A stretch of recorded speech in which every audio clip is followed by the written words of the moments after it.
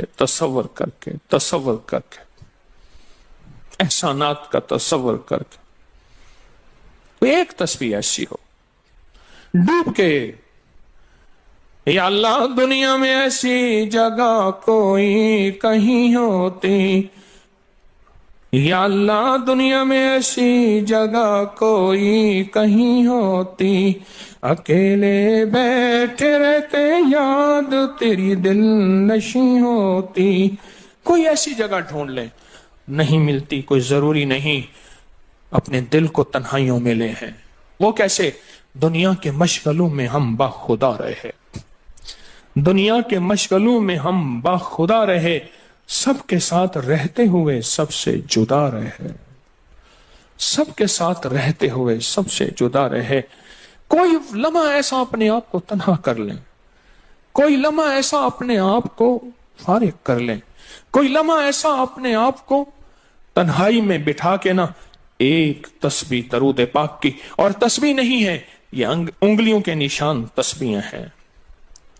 یہ پھر تسبیح بھی جہاں گواہی دے گی وہاں قیامت کے دن یہ انگلیاں بھی گواہی دیں گی۔ پھر یہ تسبیح ہدیہ کریں، فرشتے ٹوٹ پڑتے ہیں اس درود پاک کے ہدیے پہ۔ کیوں؟ ان کی غذا ہی نور ہے، اور درود نور ہے۔ ان کی غذا ہی نور ہے اور درود نور ہے۔ ان کی غذا ہی یہی برکت ہے اور درود برکت ہے۔ ان کی غذا ہی خوشبو ہے اور درود خوشبو ہے۔ ان کی غذا بھی یہی ہے۔ ایک تسبیح ایسی ہو جس پہ آپ دیوانے ہو جائیں۔